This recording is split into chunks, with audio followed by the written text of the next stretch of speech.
আসসালামু আলাইকুম বন্ধুরা, আবারও নিয়ে আসলাম নতুন একটা রেসিপি। এই রেসিপিটা দেখতে যেমন লোভনীয়, খেতে তার থেকেও বেশি মজা। আমি এখানে একটা চটকা শুটকি নিয়েছি। চটকা শুটকিটা ভালো করে কেটে নিব।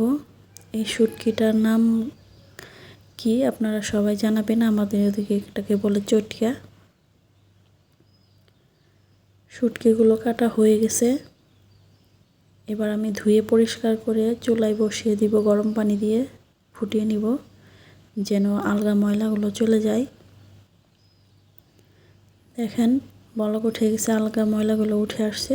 এবার আমি একটা প্যানে তেল দিয়ে দিব, কয়েকটা পেঁয়াজ কুচি দিয়ে দিব, দিয়ে ভালো করে নেড়েচেড়ে পেঁয়াজটা ভেজে নিব বাদামি করে।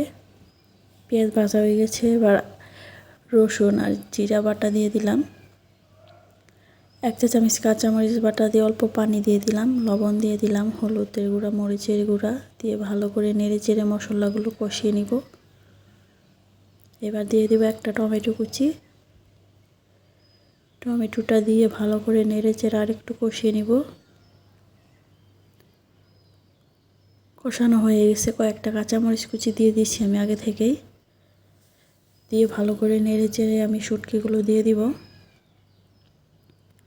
শুটকিগুলো দিয়ে ভালো করে নেড়েচেড়ে আমি ঝোলটা দিয়ে দিব। ঝোলটা দেওয়া হয়ে গেছে, এবার ঢেকে একটু রান্না করে নেব। ভিডিওটা যদি ভালো লাগে অবশ্যই লাইক, কমেন্ট, শেয়ার করে দিবেন। আমার ফেসবুক পেজ থেকে নতুন হয়ে থাকলে অবশ্যই ফলো করে দিবেন। ইউটিউব চ্যানেল থেকে দেখে থাকলে অবশ্যই সাবস্ক্রাইব করে দিবেন। তরকারিটা আমার হয়ে গেছে, আমি আরেকটু ভেজে নিব যেন কালারটা সুন্দর আসে।